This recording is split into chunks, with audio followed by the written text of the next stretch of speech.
Hello everyone and welcome back to another Cloudisms video. I'm actually really excited to bring you this video today because I have been addicted to this one legendary weapon and I just need to tell somebody about it.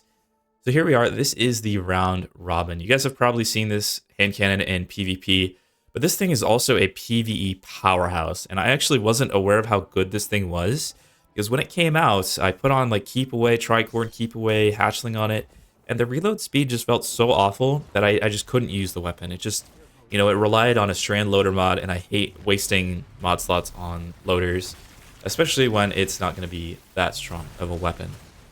Now, I tried it with subsistence as well, and it just wasn't good enough, but I didn't realize how freaking good enhanced subsistence is, man. It gives you 3 shots back per kill, so it is super, super strong, and that completely revived this weapon for me. That plus the recent buff to hand cannons, where they're doing more damage to miners. I don't remember the number exactly. And they also do 75%, I think, more damage to majors. It's either 75 or 85. But it's like a ridiculous buff. They got hugely buffed. And 120s feel just like absolute powerhouses in this current sandbox. They feel so, so strong. And subsistence just absolutely cleared up all of my worries with this weapon. It's got the best damage perk in the game with gold and tricorn. And personally, I think Strand is one of the best classes to take advantage of tricorn. I mean, you've got Solar, which is pretty okay on most classes. On Hunter, it's obviously insane. And on Warlock, Arc is pretty insane. But we're going to talk about Strand today, because this is a Strand weapon. Now, this weapon also comes with a really great origin trait, the Nanotech Tracer Rockets. Now, these are great for ad clear, because they'll just pop on enemies that if you kill one enemy, it'll pop on the next one. So it's so, so good. And it does so many things at once, and that's why I love this weapon. I even put on armor-piercing rounds just for a little bit more ad clear on the tricorn setup, just because you're going to get that piercing shot. So, you're piercing 3 enemies, and the rocket goes and hits an enemy to the left, right? It's so good for ad clear, and it's doing insane per bullet damage. Golden Tricorn times 2 is 50%. It's the highest damage buff in the game. Now, in lower tier content, obviously this doesn't matter too much, because everything's going to die to 1 shot. But where it really starts making a difference is in higher tier content. Your day 1 raids, your master content, your legendary content even. This feels so good. And it's going to present 1-shot opportunities in content that it normally wouldn't, right? It'll feel really, really good against majors with the recent buff. And I just can't stop gushing about this weapon. It's just so much fun. And I really, really want you guys to try it out. That's why I'm making an entire video on it. Now, I am using Arrowhead for that 100 recoil direction, and it feels really, really nice. You also get a nice bump to handling. The only other barrel I would recommend for this is probably Fluted, just to get that extra handling, but I'll let you guys try it out and see what you like the most. Like I said, either armor piercing or, a mag bump or flared would be pretty good on this. I was trying to decide between flared and armor piercing on the tricorn roll, but armor piercing was better. It's simply better when it comes to ad clear. Now, you can run... Always run subsistence enhanced on this. Keep away enhanced is just not enough, in my opinion, to make this weapon feel good. But enhanced subsistence is just a completely different ballpark. Always run that on this weapon, and then either run hatchling or golden tricorn on this. They both feel really good. I love the hatchling roll on my warlock, my strand warlock, where I'm just spawning hatchlings like absolutely no other. It just feels super nice. But the hunter focus is going to be on tricorn. Now, I know that was a long intro just to cover this weapon, but I really think it's worth it for you guys to learn all the little ins and outs of it. Oh, and just one quick note, I do put flared on the hatchling version since you're covered on AdClear with the hatchlings. But I really just wanted to tell you guys all of the little intricacies that I've noticed with this weapon. I spent a lot of time with this weapon. I only started using it 2 weeks ago. I know it says I crafted it a long time ago. But it was like level 9 forever, just completely untouched in my vault. And 2 weeks ago, I leveled it from level 9 to 52 in just that short amount of time. And I put 3,000 kills on this thing and decided to craft another. That's how much I loved it. So again, sorry this is a long intro, but I really just want to cover every part of this weapon. So let's go ahead and jump into the first setup. So the first build I want to show you guys here, this is going to be using the Whirling Maelstrom, the Widow Silk, and a Grapple Grenade. We're using Grapple Grenade because we're using the Moth Keepers. We'll talk about that in a second. But for these first two fragments, you're always going to want to use Thread of Generation and Thread of Fury. Whenever you have Whirling Maelstrom up, it's a pretty good idea to have Thread of Fury on. Now, for these last two, these are pretty subjective. You can use whatever you feel most comfortable with in these last two slots. I think Thread of Propagation is really good with the Threaded Spectre, at least in lower tier content, because you're going to have a lot of uptime on unraveling rounds. However, if you want to lean into the Threadlings a little bit more, you can throw on, where is it, Thread of Evolution here, just because I think Thread of Rebirth is a great pair with this hand cannon, even the non-Threadling version of it, just because it's going to add a lot more ad clear to the weapon. So I think this is a good slot. In the footage, I'll be showing you Thread of Ascent, just because I'm using it to keep the overload stunned a little bit easier. It's kind of annoying on a 120 hand cannon to try to keep an overload stunned and try to manage reloads at the same time. So I'll be using this in the footage, but I'm also going to be using Thread of Rebirth. Now you can get away with doing a Thread of Warding and Thread of Transmutation setup to get a little bit more consistent tangles, but honestly, I feel like you don't really need it. I think the tangles are consistent enough with this current setup, but try whatever works out best for you. This is just what I find to be the easiest and best setup. And about the Moth Keepers, so we've talked about this in the previous video, but another great strength to these gloves, not only is it unstop, not only does it do really good damage, not only does it blind enemies in groups, it's so good for those specific reasons, but it's also a great source of proccing Golden Tricorn ×2. It gives you an extra grenade, and since we're running the Aspect Widow Silk, we're getting 3 grenades total, so that's 3 opportunities to proc Golden Tricorn on its own. And then we also have our melee. I guess you could say that's 2 more opportunities because we've got a melee and then we've got a dodge to get another melee, right? So that's 5 opportunities from this subclass alone to have Golden Tricorn ×2 up. It's really consistent, it's really strong, and I definitely think Moth Keepers is a great pair for this weapon. So this is the first build. I am just using this for just a little bit more consistent unstop. But I really like running this with Ariana's Vow when there's barrier champs, and obviously Exdoris is going to be good, or Dyrus, I'm not sure how that's supposed to be pronounced, just because you're going to be benefiting on that nice synergy between this and the Moth Keepers.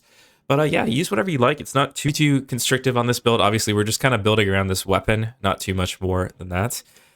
Here's the mods I'm using. You can feel free to swap in like Firepower for one of these, or the melee one as well, if you'd like a little bit more orb regen. The best one to swap out would probably be Momentum Transfer here, just because you do have your dodge that you can rely on to get more melee cooldown. I just think it's really nice, especially when you're at like a ranged encounter, to get a lot more of that melee cooldown back just from spamming your moths.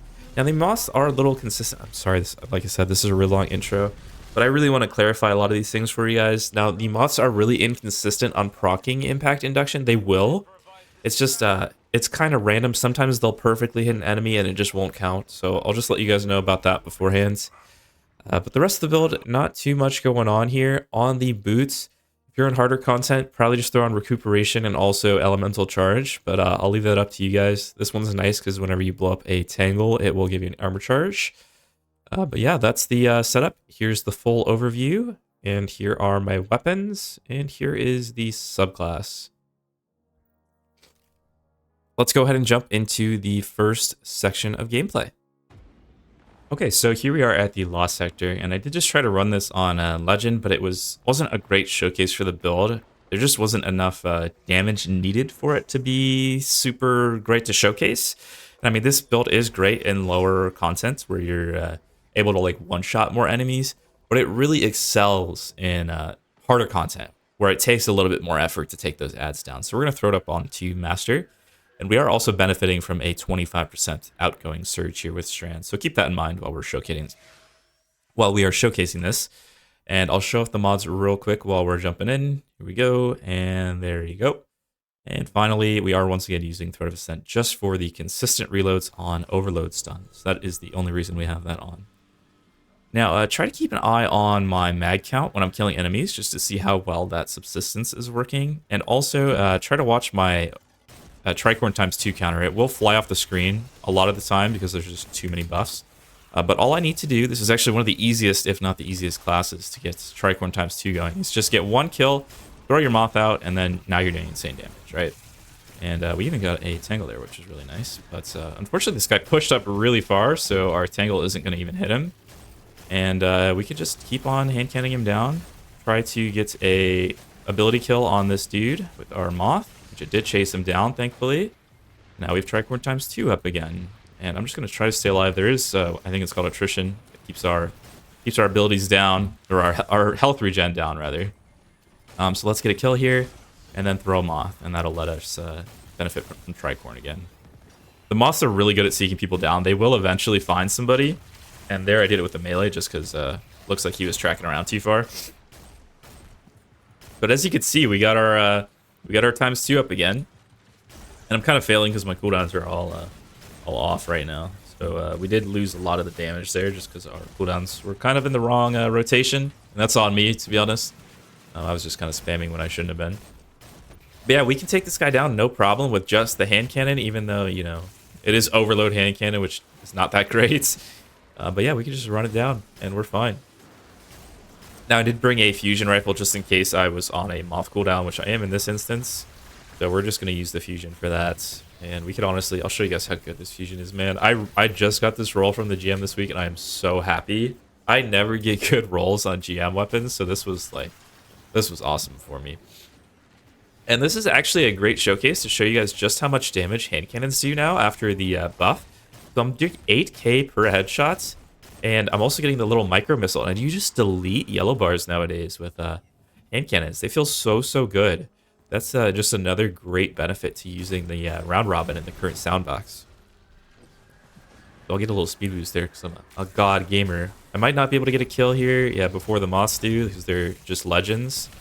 But it looks like we got Tricorn ×2 there. I can't quite see it just because there's too many things going on once again. But we're going to take out this overload, no problem. And once the Moth gets to that guy, it's going to stun him.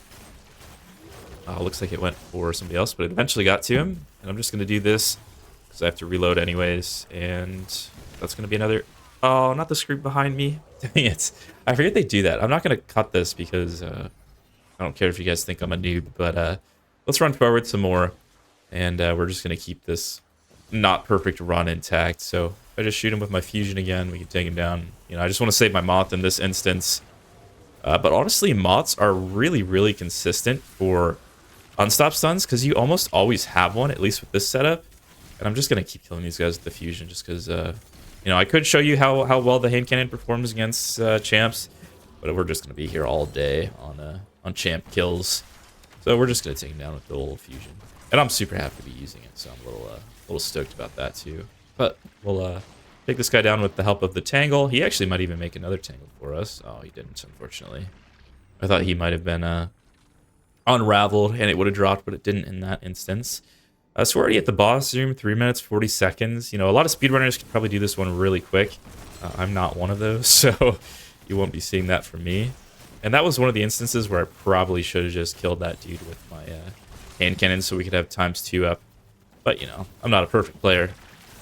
It is what it is. We'll just run in here and kind of clean this up with the super. Another good thing about this build is the super is just so good on Strand Hunter. It accomplishes a lot of things at once with great ad clear, great boss damage. It's an awesome super, and we could finish it up with the GL.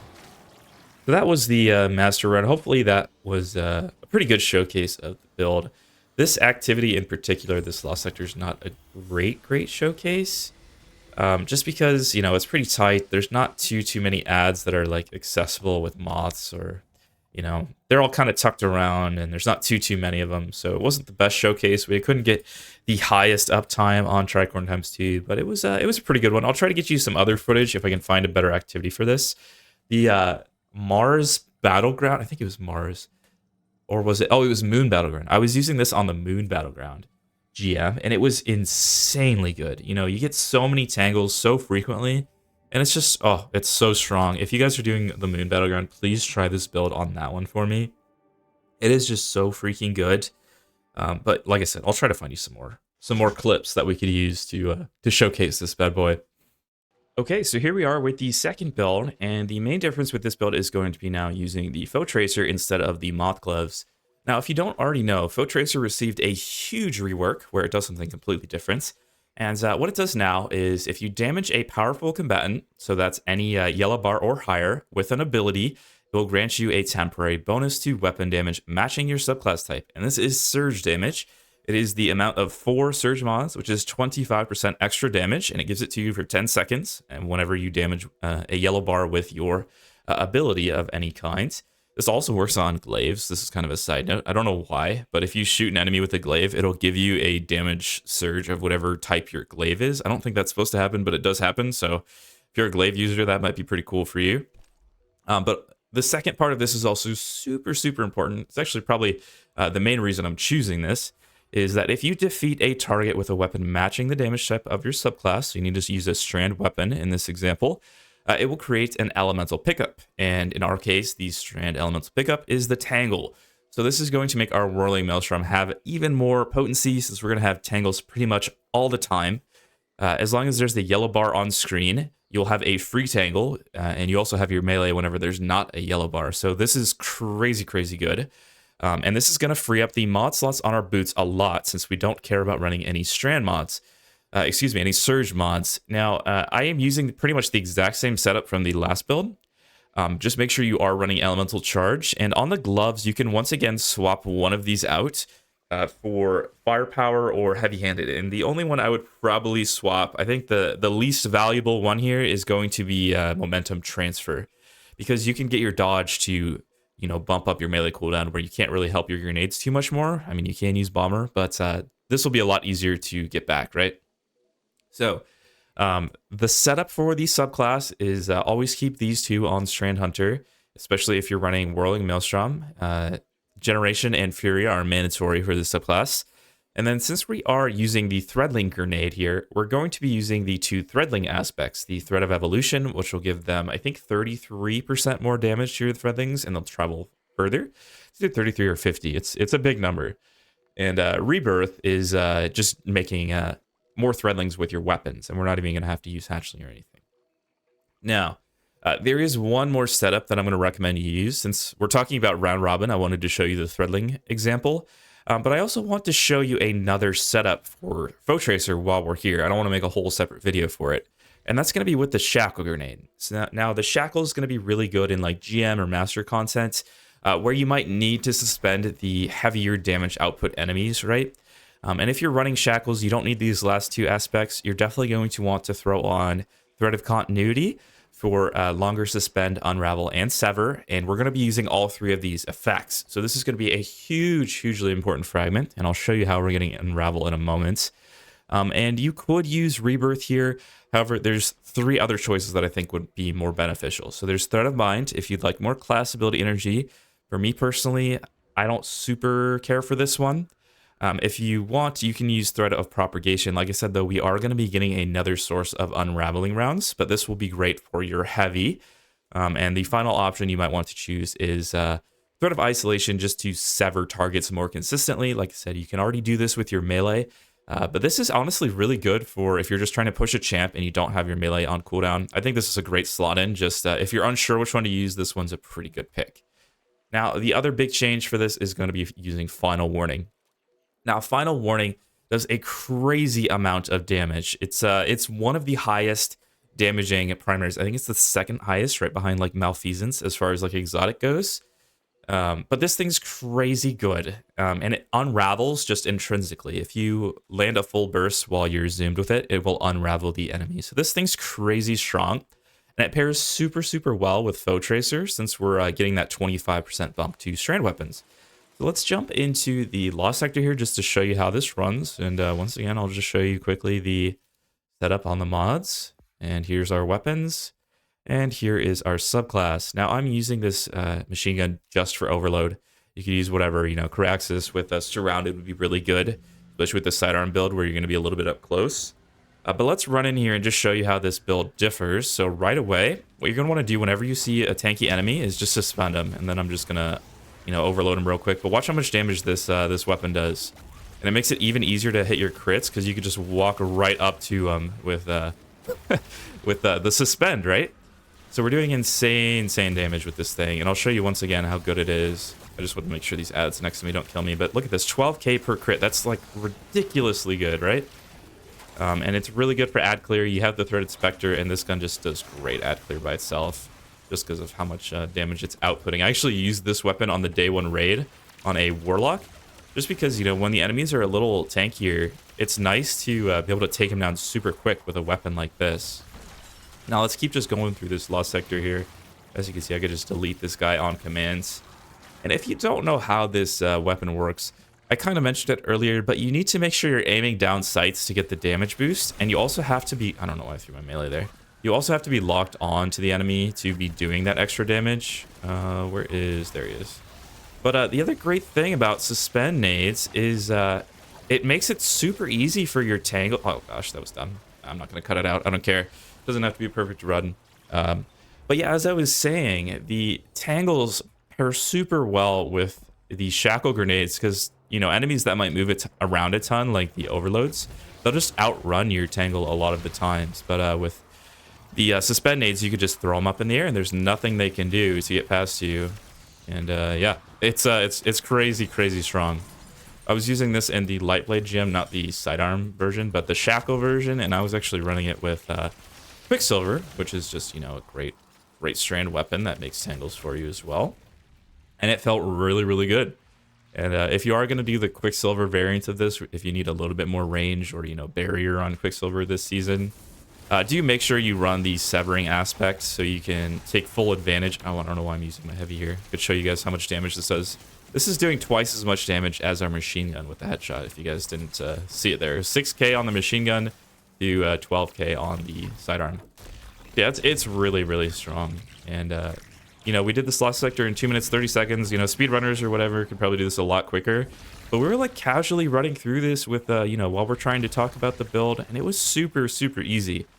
So that's the setup. Like I said, with Faux Tracer, I would recommend running this with either Round Robin with Tricorn, or I would run Shackle Grenades and Final Warning or Quicksilver. Either one of these two weapons will fit in this build so well, and you're going to have incredible damage output. You're going to slay ads like absolutely nothing, and, you know, champs are going to get deleted if you're running this setup. Okay, so I wanted to show one more setup. This is the Faux Tracer setup, but this time we're going to run it on Master and with the Round Robin instead of the Final Warning. Just so you guys could see all the different variations in play here. And my build's not even properly set up. I kind of haphazardly switched it around, but here's the mods, here's the weapons, and here is our subclass. Now, this is another situation where I think I mentioned it in the intro, but that pre-order grenade launcher thing would be like so insane in this particular setup. So if you are able to get that, you know, if your financial situation is good enough to where, you know, you're comfortable pre-ordering the expansion, honestly, I would definitely try slotting this in with Round Robin and that GL. Dude, that would feel so freaking strong in this setup. Try not to die to these Ravagers, eh? Fortunately, that guy's going to full heal because I'm not here to overload him. But that's okay. We can just overload him again. Fortunately, I don't have Threat of Ascent with this setup just because, you know, we can't afford it with all the Threadling stuff. But yeah, we're still going to have not any issues taking down all of these dudes, and we can easily get our Tricorn back with the Threadlings. The Threadlings are actually a little bit more consistent than the Moths as far as, like, getting quick Tricorn procs off. Because, you know, they are faster moving than the Moths, which can be an issue if you're expecting, like, a tighter timer on your Tricorn procs. So I can totally understand that. Yeah, as you can see already, we're having no issues with the Round Robin and Master content. I should probably just switch to this guy and do this, just to be smart. Will this give me arc? No, it doesn't. Okay, yeah, it does give matching. Yeah, we can just quickly burst this guy down with our lovely new fusion. Would highly recommend you guys grind the GM to try to get a good roll of this thing. Unfortunately, this guy's gonna have a barrier, but we do so much damage, it's not gonna matter.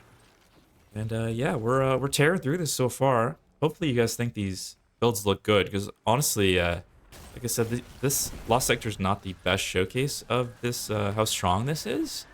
But it's good enough to where I feel like it's a good showcase for you guys. You know, Master content's pretty good content overall to showcase how powerful things could be. I hate when YouTubers are like, okay, I died of the same screw I did last time. I hate when YouTubers are showcasing builds on like that one like Earth Lost Sector where everything has 1 HP, and it's like, man, you are not showing the true potential of this build. If you run into like a Master activity and this thing's doing nothing, like, you know, you're kind of misleading people at that point, right? But I'm trying my best not to do that. And we're using kind of crappy overload hand cannon to try to prove that point, unfortunately. And let's stun this guy with our fusion again. One thing that's great about high impact fusions is, you know, it's the perfect charge time to where, we might die to this group too, to where you might like just be able to hold down the trigger to stun the target. So like if I aim and then just hold it down, it's the perfect amount of time, right? Pretty cool. Pretty cool in my opinion. I need to kill this creep, man, just to get revenge, you know? Revenge on his former flanking homie. There, I messed it up. Yeah, the threadlings do good damage though. As you can see, 15k per threadling. And our fusion's obviously doing a lot more damage for that, but just an ability doing that much damage is pretty nice. And I'm kind of taking this a little slow here, just kind of enjoying myself. You know how it goes. And luckily with the strand damage boost thing from Faux Tracer, it doesn't like go away like the Tricorn does when you switch weapons.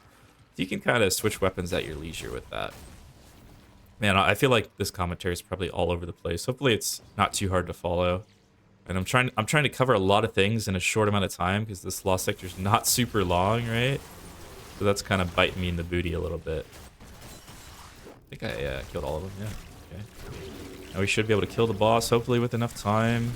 Yeah, we did. Cool. Yeah, so that's the master run of the round robin Faux Tracer setup. Hopefully you guys saw the true potential of it, but that's going to be all for this video. So hopefully you guys enjoyed these two little builds, and you know, one of them's kind of a combo build where there's a lot of different swap ins and outs you can do. But hopefully these were interesting to you. Like I said, please try out the round robin, man. This thing really surprised me, and I think you guys will enjoy it if you pick it up and try it on. Thanks so much for watching. I'll catch you guys later. Bye-bye.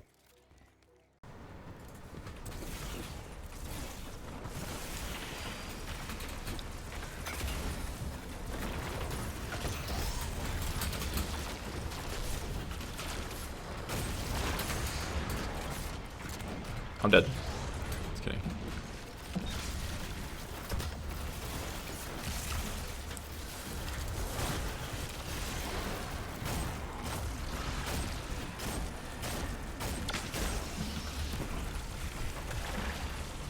Oh, when that one boyo comes, we gotta burn that motherfucker.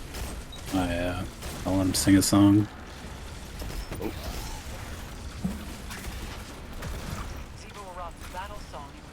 That guy.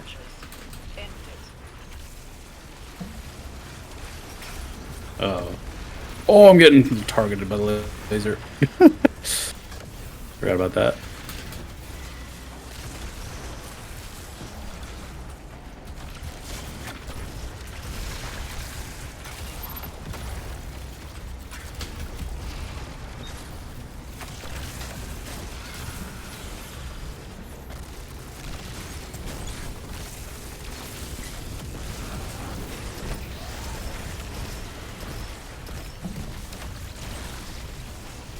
Tried doing this one earlier, and the guys we were doing it with, one dude did not use his wall one time.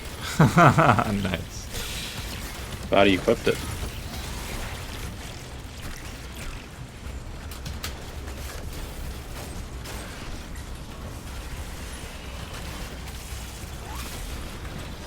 Uh-oh. Yeah, okay.